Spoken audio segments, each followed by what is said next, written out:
Hey everyone, it is Tim with Bevan Farm. Today I'm going to show you how to repair a Cobra dash cam that won't turn on. You see mine, it's got the light on that says it has power, but unfortunately the screen's not coming on. And I've done some research and I think it has something to do with this button right here being stuck. Like I'm pushing it and nothing's happening, so I think it's stuck in the off position.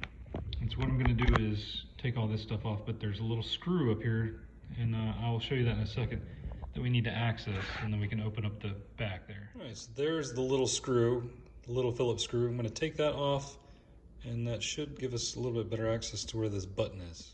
Okay, I got the screw out, and so what I'm going to do now is try and plug it in. Actually, real quick, you can see, just touching this, you can hear it click, but when the screw was in there, it was in the depressed position. So you let go of it, and it looks like it has released the tension on that button. But let's plug it in and see what happens. See if I can do this with one hand. Might be a little difficult. Let's see, where's the plug? There it is. Hang tight. Okay, got it plugged in. There it goes. It's turning on. Awesome. So that is all you need to do. And if that little screw is making it so that the button is pushed down, I'm just going to leave that screw out. It doesn't really do anything.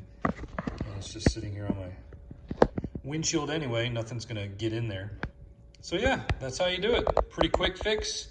And then now we should be able to start filming with our cam again. You guys have a good one.